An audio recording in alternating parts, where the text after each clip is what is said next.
Bonjour et bienvenue dans cette nouvelle vidéo. Aujourd'hui nous sommes lundi et comme tous les lundis, c'est le Happy Lundi. Si tu es entrepreneur, que tu es créateur de contenu ou blogueur, cette vidéo va te plaire car la question du jour est comment trouver mon client idéal sur les réseaux sociaux. A tout de suite.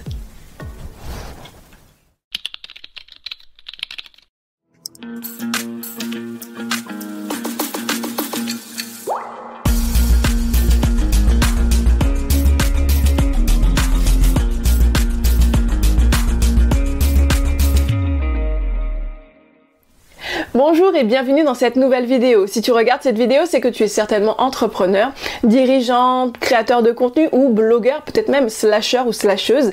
Et du coup, tu as envie de savoir comment capter, toucher l'attention de ton client idéal parce que tout simplement tu veux générer de l'audience, générer une audience de qualité, mais surtout ensuite pouvoir être en capacité de vendre potentiellement ton produit, de vendre tes prestations de services ou tes créations. Donc dans cette vidéo, je vais te montrer comment faire en 3 étapes très simples parce que il faut que tu puisses le faire dans le bon ordre. Première étape, tu vas définir clairement quelle est ta cible, ton client idéal. Ton client idéal, c'est quelqu'un que lorsque tu vas leur proposer tes produits, tes services, ça correspondra exactement à ce qu'ils recherchent. Ils ont déjà potentiellement fait des recherches ailleurs, ils ont potentiellement vu qu'il y avait de la concurrence qui proposait peut-être quelque chose de plus ou moins similaire, mais toi tu proposes quelque chose qui est en alignement parfait avec leurs valeurs, avec les tarifs qu'ils voulaient mettre, peut-être le budget qu'ils voulaient peut-être même dans cette solution. Et peut-être même que le tarif, peu importe le tarif que tu vas leur proposer, ils ne vont pas, ils vont pas être choqués par ton tarif, ils ne vont pas être dérangés par ça et mettront le prix qu'il faut dans la mesure où tu puisses leur changer la vie. Puisque le but, c'est de changer leur vie. Si tu ne changes pas la vie d'un client, si tu ne changes pas la vie de ton prospect, c'est que ce n'est pas ton client idéal. C'est que tu ne lui proposes pas exactement ce dont il a besoin, tu n'es pas exactement en alignement avec ça. Et donc ce n'est pas ton client idéal, c'est juste ça fait partie de ta cible, ça fait peut-être partie de ton écosystème de ta cible, mais ce n'est pas ton client idéal. Ton client idéal ou ton cœur de cible, c'est vraiment quelqu'un, tu vas lui proposer tes prestations de service, tu lui changes la vie, soit en lui faisant gagner du temps, de l'argent ou de l'énergie.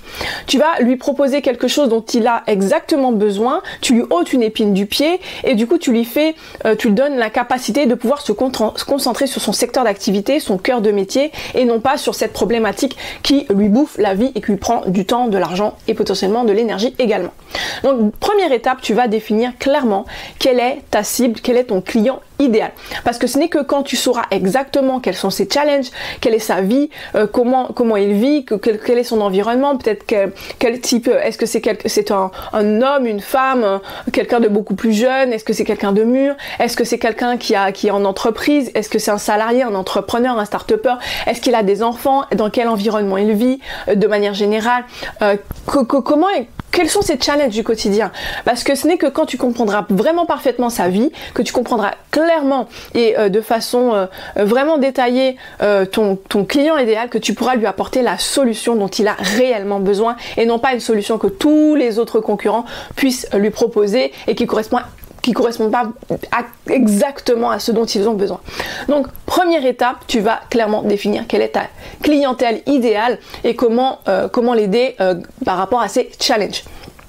Deuxième étape que tu me diras qui est évidente mais qui est nécessaire parce que beaucoup d'entrepreneurs ont tendance à hésiter, à oublier cette partie qui est très importante, qui est tout simplement de définir quelle est ta niche, quelles sont les thématiques que tu vas traiter.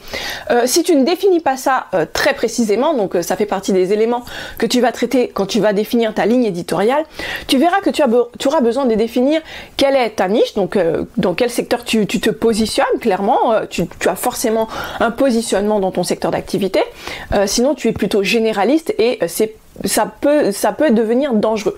Donc tu es soit un spécialiste, soit un généraliste, mais dans tous les cas, tu définis ta niche clairement. Une fois que tu auras défini ta niche, tu vas définir naturellement quelles sont les thématiques que tu vas traiter. Donc par exemple, tu vas en choisir 3. Moi, j'aime bien en choisir 3 maximum, parce que quand on en choisit plus, on a tendance à parler d'un peu de tout. Et ce n'est pas le but non plus. On va pas essayer de parler de toutes les thématiques de ton secteur d'activité. On va en parler de 3 thématiques très précises. Par exemple, pour ma part, je traite des réseaux sociaux. Je suis marketeur, ok, je suis une spécialiste de stratégie de communication, mais moi je suis spécialisée dans les outils digitaux, dans les réseaux sociaux, ce qui fait de moi l'experte de ce domaine d'expertise. Moi je te recommande très clairement de définir quelle est ta niche, comment tu veux te positionner, quelles sont les 3 thématiques principales que tu traites et tu vas pouvoir te positionner comme l'expert de ce domaine d'activité-là. Et tu verras que ça change énormément de choses parce que lorsque tu vas faire un post sur les réseaux sociaux, tu ne vas pas hésiter à savoir si je poste ou pas ce post-là parce que ça correspondra ou pas à exactement les thématiques que tu as préalablement sélectionnées. 3e étape, tu vas définir quels sont les réseaux sociaux qui correspondent aux 2 éléments précédents. Donc tu as défini ta cible et tu as défini ta niche. Eh bien, il y a forcément des réseaux sociaux qui vont te permettre d'être beaucoup plus à l'aise, de proposer ces thématiques-là de façon beaucoup plus efficace et beaucoup plus facile puisque d'une part, tu trouveras ton public qui correspond à ce qu'ils aiment. Donc chaque réseau social a sa façon de communiquer, à son type à son type de support favori. Par exemple sur Instagram, on va privilégier l'image de qualité, la photo, la vidéo. Maintenant sur LinkedIn par exemple, qui est un réseau social professionnel, on aura tendance à privilégier le contenu professionnel, quelle que soit sa forme, quoique il y a des formes qui sont privilégiées comme par exemple l'article, des contenus vraiment complets où on va proposer des choses beaucoup plus professionnelles. Sur Facebook, on peut parler, qui est un réseau social généraliste, on peut parler d'à peu près tout, mais on va faire attention à capter l'attention puisque justement on y parle de tout. Donc là, le nerf de la guerre se joue plutôt dans la guerre de l'attention, etc., etc. Chaque réseau social a son public, chaque réseau social a son type de contenu qui va être privilégié. Donc définis quels sont les réseaux sociaux les plus adaptés à ton contenu, à ta cible et à ton niveau de connaissance des plateformes en question. Parce que plus tu seras à l'aise avec la plateforme, plus tu vas créer du contenu régulièrement et de qualité, et plus tu vas générer de l'engagement et une audience qui va te suivre par la suite. Puisque plus tu crées du contenu, plus tu as une audience qui va te suivre parce que tu vas créer en quelque sorte un rendez-vous hebdomadaire entre toi et ton audience.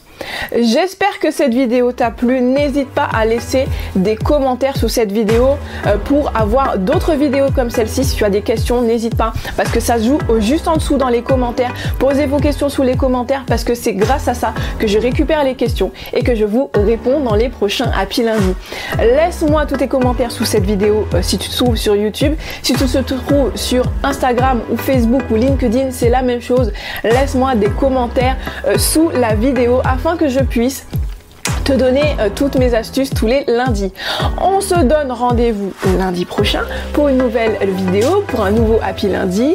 Et si tu as aimé cette vidéo, like massivement, commente, partage massivement afin que je puisse continuer à créer du contenu de qualité. On se dit à très bientôt. Ciao, ciao.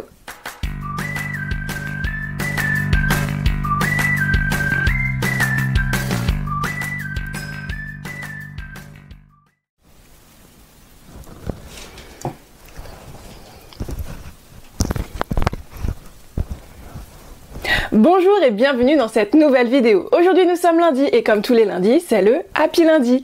La question du jour... Non, on n'avait pas dit ça.